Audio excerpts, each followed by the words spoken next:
Good morning. We finally got around to put the herd in here. This is going to be a session of grazing with some supervision, because we want to avoid that they will scratch themselves on those trees there. So today is Friday, it's before the holiday, so we will take it slow and have a little bit a look around while they graze here. As you can see, the grass in here is pretty tall,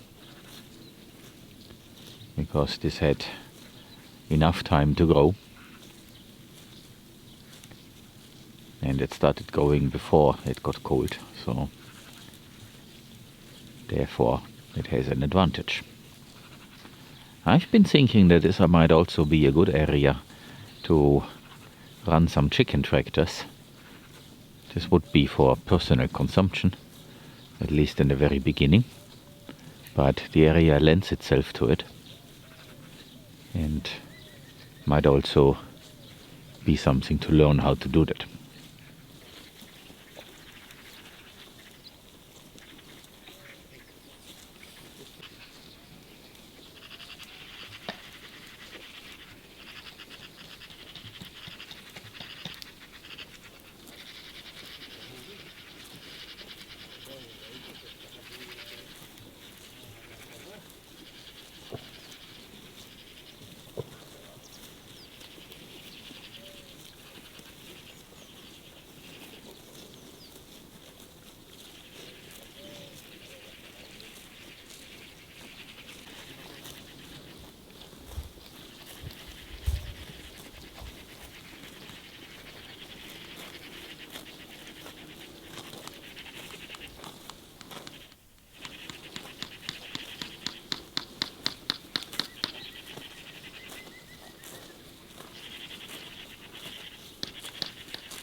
All the vetiver that is growing there at the banks around the platform has now been cut for mulch, and it has been placed over there into the wannabe food forest.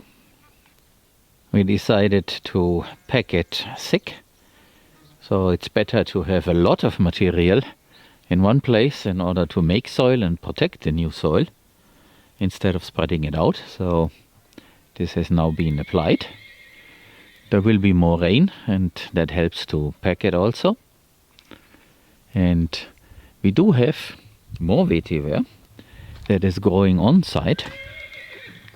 So if I move here, you can see that there we have a lot of vetiver, and that will be cut next and applied right there where it is growing. And I think I mentioned that before a few times. So when spring comes around and vetiver continues to grow, then we can also plant more vetiver along these berms, so that over time we have vetiver left and right, and makes mulching a lot easier. So the vetiver is here for maintenance. We have to grow the material that we want to use for composting or for mulching, and that is why we selected the vetiver as a tool. Allow me to introduce you to our shop. It is located at our website caimito.eu. One of the products is the world famous Iberian ham. After preparation in the butcher shop, it is kept in a huge amount of salt for a while and then hung from the ceiling in climate-controlled ripening chambers for 3 to 5 years, depending on the size of the ham. People either buy a whole leg, which is between 6 and 10 kilos, or hand-cut slices that are vacuum-sealed in 100-gram pouches. As you can see in many of our videos, our pigs fatten themselves on acorns running around the land. The acorns give the ham a very nutty flavor, and after you took a bite, that flavor stays in the mouth for a while, just like with a good wine. And in here, grazing has finished. They grazed it off pretty well. Of course, they didn't do a lot to the old growth, but everything that was fresh they have taken advantage of, and no trees were harmed, so that worked out very well. They are now back in Zone C, and tomorrow it is my job to give them access to A15 or 18. It has all been prepared. Tomorrow is Christmas, so the guys won't be here, but on Monday. So I do the weekend as usual, and I just open and close gates. I wish that were a typical site all over, but unfortunately it is only like that here. But we're working on that. The soil here in this place has been a little bit better, even in the very beginning, and we also started grazing here in this rotational fashion a lot sooner, because in the basically the first year we had the cows from the neighbor that then turned out to be the bad neighbor in here, and we used them a little bit, so this had a head start. The only bad thing is that also a lot of sizzles had shown up, those down there, and of course they are still standing unless a cow wanted to go there and trampled it. But most of the old material is still there. But I think that will decompose as the winter now progresses. The day before they also grazed here a little bit in the morning. This is supposed to become a paddock. That would be then A21, but for that a little bit of modifications are still needed. For example, we need to remove a little bit of these stones here, just to be able to move this road here closer to the fence, and the gate there should also be moved further to the right, so that the part to the left can then become a paddock. Now that the tenant is gone, we can talk about this with the actual owner, and I don't expect any resistance there, because nothing will really change. It's just a slight change of location, and I hope that the owner will collaborate with us and welcome our ideas to regenerate his place. It is green now, like everything, but it's not really thriving, because it has the same problem as we also had in the very beginning. This here is the chaos area of our so-called shop. It's not really a shop, it's this chaos. And the bad construction that the previous owner left us with. Originally, it was meant to become a quarantine facility for pigs, but they never approved it. And we inherited it, basically. And it serves us for the moment to keep all kinds of material and tools and stuff like that. At least those things that don't mind to become wet occasionally. The reason why I'm showing you this is we have been taking inventory over the last few days in order to figure out what things we can build and for which we need to buy something. So for example, we have a lot of totes with some material for irrigation and fencing material and more fencing material. And as you can see there are these white bands also for fencing. And there is more for irrigation and so on and so on. So we want to see what projects we can start and which projects require to purchase new material. And of course, first we want to do things with the material that we already have. The guys also have been setting these thick fence posts that were originally part of a roof of a building that we removed. And that will then allow us to put this fence the proper way, because right now it's pretty unstable. As you can see, this is all bent over. And the string, this hot wire, prevents the dogs from playing around with it. Before they were basically hanging on it. And this is now going to be much nicer and a little bit more secure. The guys also finished that very same work here on the other side. So as you can see, here and there they installed some braces and also attached the wire mesh of the fence to the post. So this is now a proper fence. And there is a little detail. If you look closely, you can see that there are two insulators. One at the very bottom and another one basically at waist high. We were thinking that two wires, the bovines know about that, should make this a little bit more secure. So that under normal circumstances, when they're not fighting, they will not get near the fence.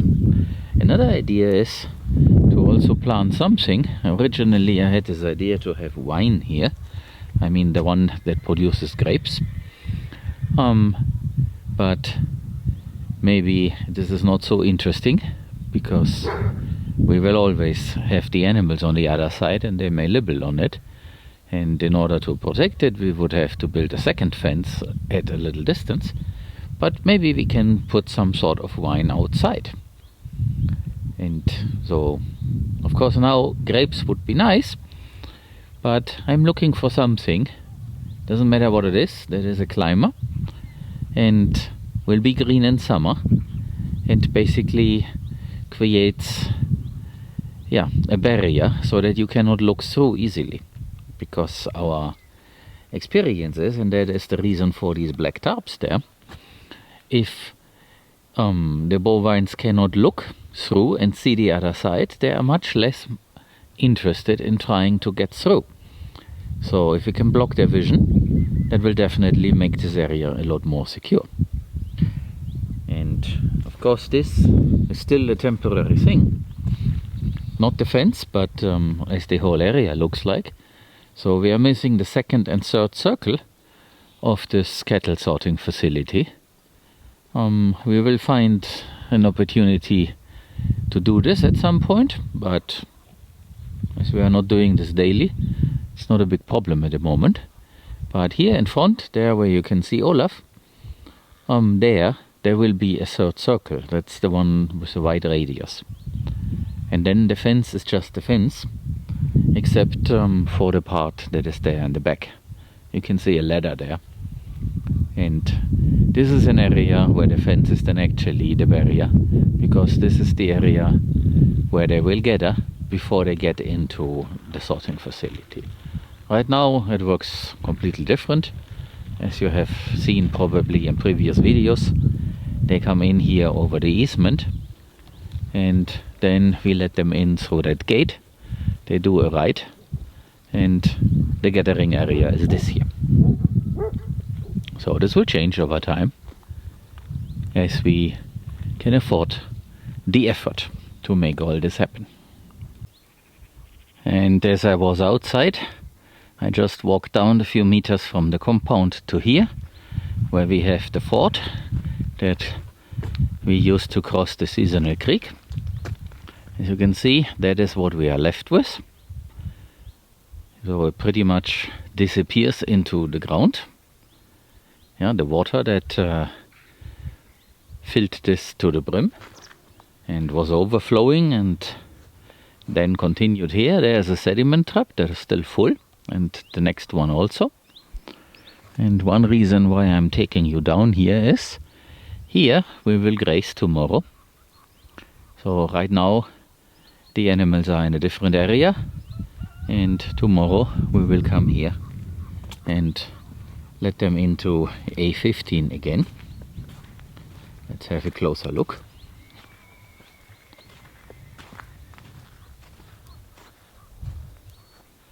This is not as lush as I would like it to be, but then it's only been a relatively short period of time. The reason why we have to bring them back is we are a little bit short on forage, and that is because it is cold and so it doesn't grow that fast. And we don't want to buy any additional straw. It has to do with the price for it. And I believe that it's not so bad to just allow them a quick pass. Here's a detail of the vetiver, how it looks like after being cut. You can see this is a bunch grass. It grows wider and wider. That should be it for today. Before I leave, let me show you a little bit an overview of our paddock B1 that was very lush and where the bovines grazed a few days ago.